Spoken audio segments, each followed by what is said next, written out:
Well, today's opening day, first day of official practice, so it's an exciting time. It's basically our spring training, so you guys stick around. You see a lot of new faces, a couple familiar faces coming back, like Carlos Perez and Blake Sear and Villegas in the outfield. But all in all, it's a lot of new faces, but it's an exciting team. I think so many positions are wide open right now when we lose a guy like Yo-Yo Morales, and you lose Kafis, and you lose your shortstop and your right fielder and closer and two setup guys and a couple starters. It's a lot of open spots, so it just creates a lot of competition. So our practices are really game-like, game speed. I tell the guys the scoreboard's on every day, not just on game day, on practice days as well. So when they're competing for a job and playing time, it's an exciting time. It's an exciting time from now to February 16th when we throw out our first starting lineup. I guarantee it won't be the same lineup we put out there the last day in Omaha, but it'll be the first starting lineup we put out there. So it's just an exciting time right now. So you've been with this program. Take the pen out of the back of your head. You've been with this program for some time now, but now you're the guy, you're the head coach. How does that feel for you? It's exciting. I mean, it's an honor, number one. It's exciting. I'm blessed to get the opportunity to lead a program that I grew up watching, following, and playing for in a school that I went to, and most importantly in a community that I grew up in. It's made me who I am. So it's more than anything, I'm blessed for this opportunity, and there's nothing that I want more than to give back to the community and the school a championship and for everything they've given me. It feels strange at all, kind of taking over in that role, like walking to the wrong office, like the first day or something like that? Well, I'll be honest, the first day I stayed in my old office. I didn't do my first interview in my old office. So it took a while. I tell people I walked in and turned right for 21 years, and I think it took about a week and a half to get used to going left when I walked in there. But all in all, it's the same. Look, to me, it's the same program. It's still baseball. I still get to work with pitchers and hitters, and I did a little bit of that as the pitching coach. I kind of dabbled here and there, with all aspects of the program. So, and I learned a lot under Coach Morris and Gino DeMari. They let me do my job, and also as their assistant head coach, I was involved in a lot of decision making, and a lot of things were run through me. So I kind of had a feel for a lot of the off-field things. So I feel comfortable, and I'm ready to go and take a crack at it. JD, you mentioned there's a lot of open positions available and things like that. But what are your impressions of this team? What you have, what you saw from the fall? I think we have a lot of options offensively, right? We've got a lot of players that can play multiple positions. Players that can hit anywhere in the lineup. We don't have that star, I guess, like a Yo-Yo Morales and a CJ Kafis, but we do have guys that I promise you in 2 or 3 years they are going to be superstars. So again, it's exciting times, and watching those guys grow and develop and get better, not just as baseball players but as human beings, man. It's really the most rewarding part of this whole thing, watching these kids grow and get better in all aspects of life. So it's just a great time. It's a great time of year. I'm sure you have a million ideas of how you want it to look and what you want it to be. How's your head spinning right now, first day? That's the problem. I have a million ideas and a million options and a ton of combinations of what we can do. So, ultimately it's about putting the best 9 guys out there to give you the best chance to win. And Friday night might be one lineup, Saturday a different lineup, Sunday. It all depends on how things guys are going. And look, I got a lot of help. I love the staff that I put together, and the administration has allowed me to put together, right, financially and everything else. So I feel great about the guys that I've surrounded myself with. There's a lot of experience, whether it's 19 years of head coaching experience in college baseball in Cooper, or Darren Fencer that's been in pro ball for 12 years and has done everything from head coach to hitting coach to infield coordinator, base running coordinator, all those things. And then Laz Gutierrez that's been in the big league dugout for 7 years. It was a big part of the Red Sox success and World Series runs there. So I got a lot of support and a lot of guys to bounce ideas off of and to come up with the best lineup possible. What is your sense of the strength of your team, and also what maybe the biggest question mark, of the team just as of first practice today? Biggest question mark without doubt is the bullpen. And the obvious, right? Andrew Walters is not with us anymore. But losing a guy like Torres and like Arteaga, those guys were really valuable innings and were important pieces of the bullpen to get the ball to Walters in the 8th or 9th inning, whatever it might be. So that to me is by far the biggest question mark. But look, when we decided to move Palmquist to the rotation, we had Walters there, and we thought he was possibly be a good good closer. Never in our wildest dream did we think he was going to be who he was, right? And have the back-to-back years that he had. So there's always someone that's going to step up and take control of that role, and it's up to them, And again, all you can really ask for in life is opportunities, and there's plenty of those right now in our roster, and as far as different roles are concerned. Well, I see strength also. I don't know if you have strengths, but you didn't. Well, I'd say I was starting pitching right now. Getting a guy.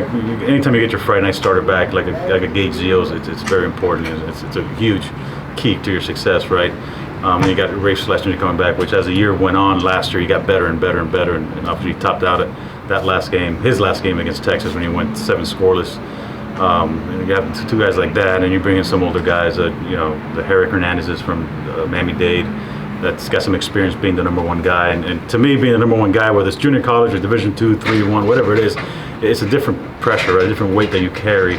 So he's got that experience of being that Friday night guy at the junior college level. And again, that's, to me, that experience of being the 1 guy carries a lot of weight, So same thing with Drew Dreyer coming in from Lynn. He's a 24-year-old, I guess his 7th year in college. Which is, I guess, in our standards here with football, at 9 years, it's not that big a deal. But it's just, again, it's experience, and a guy that's been the front man for Lynn University. And again, I don't care what level you're at, when you're throwing that first game of any series, a lot of weight is on your shoulders, and just the experience of carrying that weight and dealing with it goes a long way. Last year, kind of Blake Sear broke out on the scene as that freshman for you guys. Are there any guys in the clubhouse right now that you're really excited about, or guys that we should know about? Look, I think our freshman class, especially on the offensive side, is very exciting. You start with Daniel Cuvée, which is going to play somewhere in the corner of the infield. But I was telling somebody just watching BP yesterday, I don't remember a freshman with more power than Daniel. Just in BP, I guess it's BP, but just the ability to hit the ball as far and as hard as he does. And I've been around for a long time. I played with Pat Burrow as a freshman, and when he was a freshman, and we had the Yonder Alonzos and Yo-Yo Morales, all these guys are big power guys. But as a freshman coming in, I don't remember too many guys with the power that Cuvée has. You got Antonio Jimenez, which is a shortstop, which he's a guy that he makes plays on the defense that no one else on the roster can make, right?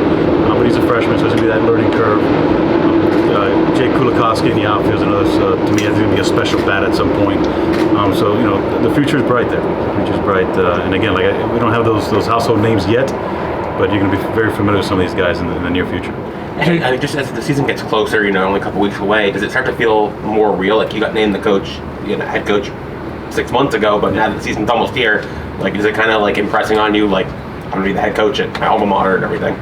It's something that I've laid around in bed and thought about, and it's again, it hasn't really sunk in yet, right? It's just a dream come true, and again, I can't go back. I can't express enough the opportunity that I have. I'm blessed for it, but I think that first game when you go out and do the lineup change for the first time is going to be a big deal, But I'm excited, and I can't wait for it to happen. And then, are there any major injuries coming into the season that popped up in the fall or anything? No injuries. We're actually getting 3 guys back that we lost last year. Caba's coming back. Caba and Croth are both coming back, and they're ready to go from day one. They've been cleared by doctors. They're throwing in inter squads like everybody else. And then you got Brian Walters, which is about 2 weeks behind those guys. So I think the first time you'll see action in a game will be that 3rd week, which will be Florida. But those guys got to be careful and be cautious of how often you use them. Not so much when you use them, but if they throw on a Friday 2 innings, they're probably shut down for the rest of that weekend. So you got to be smart and kind of choose when and where to throw those guys. But all 3 of those guys are going to be important parts of our bullpen and rotation, possibly. JD, I'm sorry.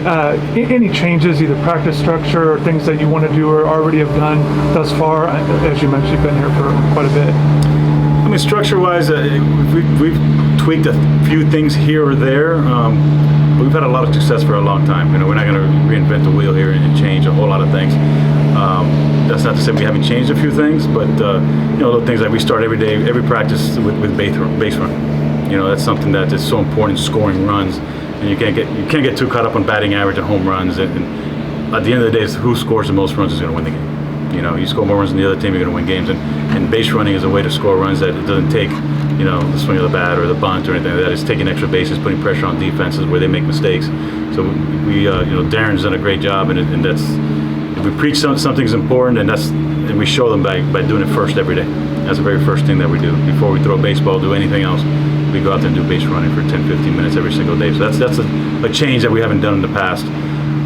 Other than that, it's baseball is baseball. It's not we're not into groundbreaking things here, but we have tweaked a few things here and there, especially in the analytic world. Going back to our administration, they've allowed me to hire 2 guys that are just in charge of analytics, and it's a language that I understand a little bit of it, but these 2 guys are completely different spectrum of the game, so they've helped out a lot as well. Can you expand on that with the analytics, how they're going to help and what you envision for them this season? Well, there's 2 aspects of it, right? Part of it is player development and making our guys better. with the whole measuring, with its the Kinetrack system that we have coming in. I think we're one of 5 schools in the country with a Kinetrack system, which is a markless motion capturing system to TrackMan, and we've had all these things, right? But we just haven't had the department to run it. I mean, I was in charge of running the pitching side of it, and like I said, that's a totally different language. Now we got 2 guys that one is really focused on our player development, the other one is focused on our advanced scouting, so to speak. So he's always gonna be working a couple weeks ahead of us. So when we're playing, Notre Dame this week, he's working on Louisville that we're gonna play 2 weeks from now. So when we come into the office on Tuesday morning, after a Monday off day, our script is set. We got scouting reports, we got tendencies, we got everything that we need to prepare for them. Where in the past, when myself was doing it, or the hitting coach, or whoever it was, by the time we got done with it, it was like Thursday night, so we've already done our preparation, and now we got to get ready to play the next day, and we've learned something that we didn't prepare for. So this is a big part of preparation and getting us ready for whoever we're playing. Coach, taking this job, obviously there's a sense of pressure, so to speak. How will you kind of handle the pressure of obtaining a job? Obviously you're an alum and worked here before. Like, just talk about just handling the pressure of the season. Well, I mean, look, if you've ever worn a Hurricane uniform, whether you're a player, starter, backup, pitching coach, the pressure's there. I mean, there's expectations that are nowhere else in the country. That was a question that was asked of me plenty when I was going through the interview process. Are there any, second thoughts or any reason why you wouldn't take the job? And of course, my answer was always no. And then my last meeting, I finally asked, well, what could there possibly be? And then they mentioned the pressure and the expectations. And look, this is what I love about it, right? I'm part of what created that as a player, going 4 years in a row to the College World Series, not winning any, but it's part of. I get it. That's the biggest part that to me what attracted me to this place as a player coming up when I was 18, to as a coach and now a head coach. It's what I love most, right? Without expectations, what are we doing it for? So, and those expectations are never going to change, regardless of what our results are this year or whether we're last year. Our expectations going into every season is putting up another year up in that scoreboard. We don't glorify or celebrate all our regionals appearances or super regionals. The only dates you see out there are the 4 dates we won a national championship. That's not going to change. That's the only thing that matters around here. That's our job every year. Anything else for JD? Coach, what is it that you want Miami fans and the Miami community to know about how this new Hurricanes baseball team led under you is going to approach every single game, how they're going to play every night? What is it that you want fans to know? They're going to get the best version of us every night. I get it. Some days we'll fall short, but it won't be because of our doing. If we get outplayed, if we get beat, that's going to happen. But I'm going to do my part and my best to put a team out there that's not going to beat themselves. It's not going to quit. You're going to have to beat us, and you're going to have to get all 27 outs before you beat us. So regardless of what the score is, regardless of what the outcome is, you're going to get the best version of us, coaches, staff, players, everybody that's wearing our uniform, and you're going to get their best version. Hey Dorian. So obviously first season with Coach Arteaga as the head coach. Any differences you've noticed between him and Gino? Just what things are like, playing under him? I mean, it was great with Gino. It's been great with JD. The biggest difference has probably just been, Gino was probably more hands-on. JD's kind of like lean back. He's let his assistant coaches kind of like take over. And like in our practices, we'll have Darren, our new hitting coach, Laz. They'll kind of like run the practice. JD kind of oversees everything. So that's probably the biggest difference so far. How are you feeling kind of headed into this year, and how are the guys in the clubhouse really feeling?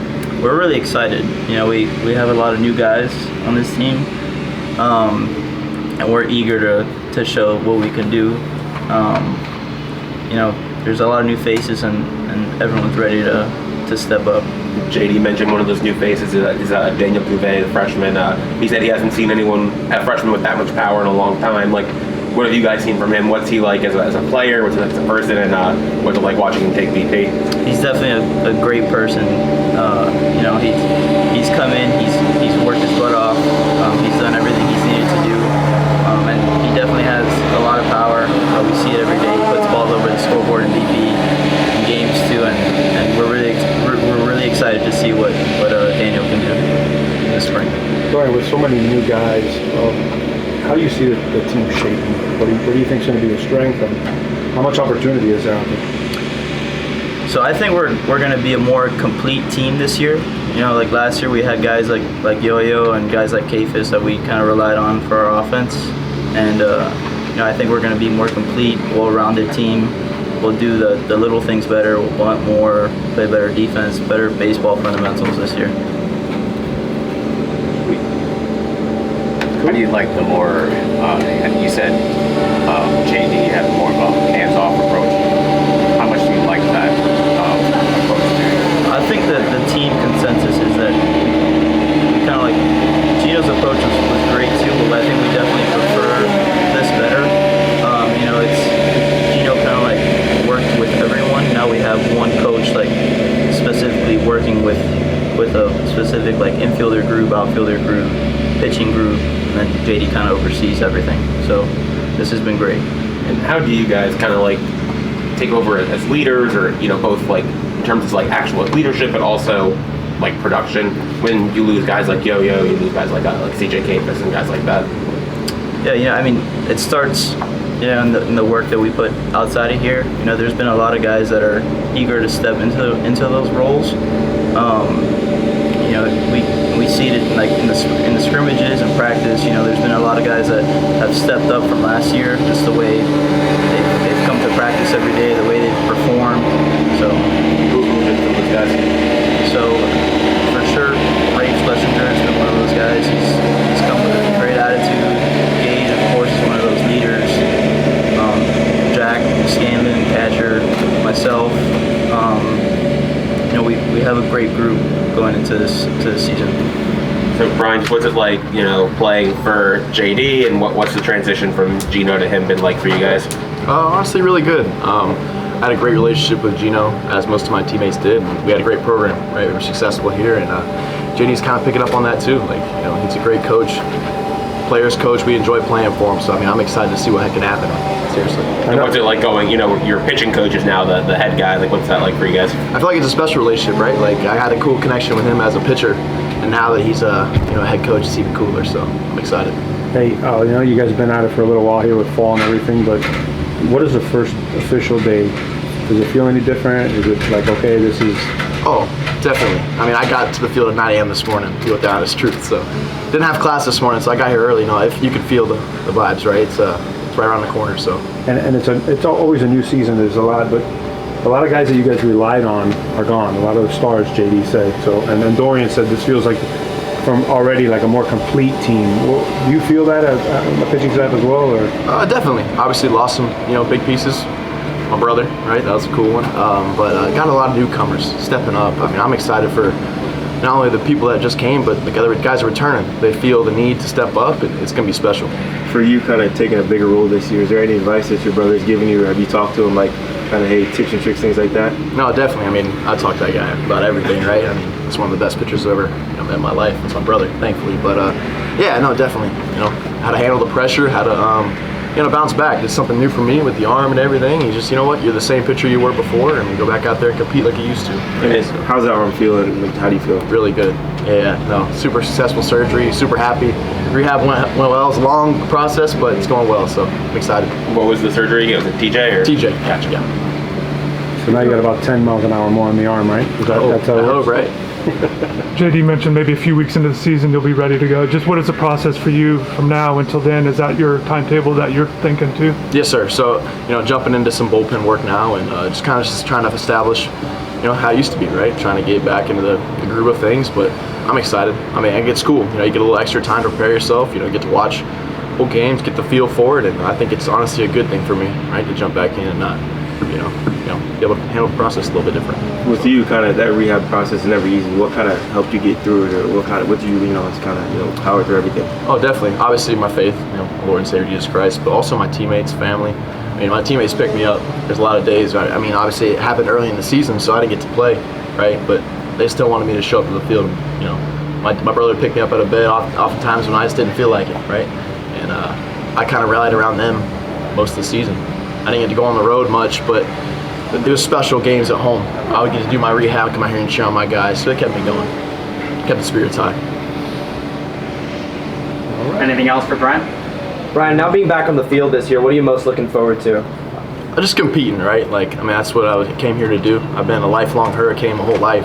My uncle played football here. My brother was here. We've always been Hurricanes fans. This means a lot to me. So to be able to compete again, just get an opportunity, that's all I ask, right? Coming back off injury, I want my opportunity and I want to roll with it. So I'm excited. Have you talked to JD about his opportunity?